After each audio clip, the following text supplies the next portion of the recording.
ಇಂದು ಯಾದಗಿರಿ ಜಿಲ್ಲೆಯ ಸೂರಪುರ ತಾಲೂಕಿನ ದೇವರಗೋನಾಳ ಗ್ರಾಮಕ್ಕೆ ಕಾಂಗ್ರೆಸ್ ಪಕ್ಷದ ಜಿಲ್ಲಾ ಯುವ ಘಟಕದ ಅಧ್ಯಕ್ಷರಾದ ರಾಜ್ಕುಮಾರ್ ನಾಯಕ್ ಮತ್ತು ಸೂರಪುರ್ನ ರಾಜ ಹರ್ಷವರ್ಧನ್ ನಾಯಕ್ ಅವರು ಆಗಮಿಸಿದರು.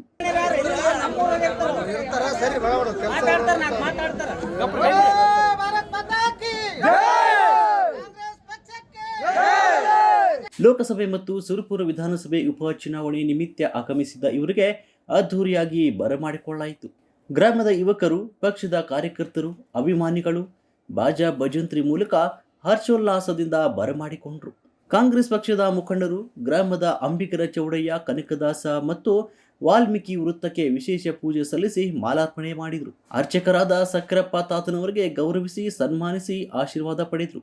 ಸೂರಪುರ ವಿಧಾನಸಭಾ ಕ್ಷೇತ್ರದ ಕಾಂಗ್ರೆಸ್ ಪಕ್ಷದ ಅಭ್ಯರ್ಥಿಯಾದ ರಾಜ್ ವೇಣುಗೋಪಾಲ್ ನಾಯಕರನ್ನು ಪ್ರಚಂಡ ಬಹುಮತದಿಂದ ಗೆಲ್ಲಿಸಲು ಮನವಿ ಮಾಡಿದರು. ಸೂರಪುರ ಕ್ಷೇತ್ರವನ್ನು ತಂದೆಯಂತೆ ಆತನ ಪುತ್ರನು ಅಭಿವೃದ್ಧಿಗೊಳಿಸಲು ಅವಕಾಶ ನೀಡಲು ಕೋರಿದರು. ಈ ಸಂದರ್ಭದಲ್ಲಿ ಪಕ್ಷದ ಮುಖಂಡರಾದ ಸೂಗುರೇಶ್ವರ, ಬಂಡಾರಪ್ಪ ನಾಟ್ಯಕರ್, ದೊಡ್ಡಪ್ಪ ಮುದನೂರ್ ಹಾಗೂ ಮಾಜಿ ಜಿಲ್ಲಾ ಪಂಚಾಯತ್ ಸದಸ್ಯರು ಮತ್ತು ಎಸ್ಟಿ ವಿಭಾಗದ ಜಿಲ್ಲಾ ಅಧ್ಯಕ್ಷರು, ಊರಿನ ಹಿರಿಯರು, ಯುವಕರು, RKN ಕುಟುಂಬದ ಅಭಿಮಾನಿಗಳ ಪಕ್ಷಕ್ಕೆ ಸೇರ್ಪಡೆಗೊಂಡರು.